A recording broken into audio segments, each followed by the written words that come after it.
Hi guys, good morning. So for today's video guys, dire ko sa home garden kaya ang hong mga tanom bali makusog ag uwan gahapon gud.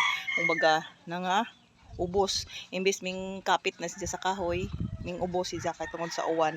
Kung nabali man gani ang iyahang lindog so haw ning ayoko di akoy gunting og pantali para siya mo hong kuanan ba i-guide siya na og utro guys. So natanawa guys. Tanawa guys, oh. Ayan siya guys, ang hong batong nabali in town siya guys. So mo na siya hong talian ni siya nganhi kinayang dulo para i-guide na siya og utro diha. Kay oh, nabali basta iyang kaubanan. So di apa oh. So lisod man nato di siya i-guide na to og utro maglisod man ta og di talian oh. Daghan siya oh. Kay balik ko sugagwan oh nabali gani oh. Sayang.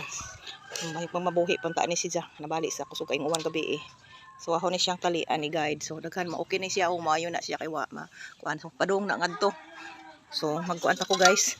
Ako nasugdan og tali ang ahong tanom. Kay aron og hartog hang gunting no wa maghang gunting nabilin di ay dira.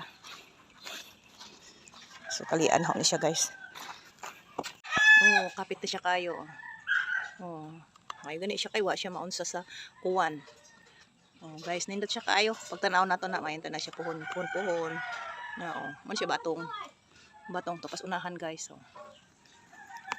So nahuman na siya nahog tali guys oh. Ayan oh. Na siya guide. Mamulig na tumba na naputod. Naaw na ako naputod na nabali.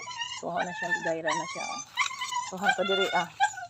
Oh ayan guys oh. Na siya tali. So di na siya kuan og kusog mauwan. Okay guys. Thank you for watching guys. So na siya tali na siya guide. Ang batong.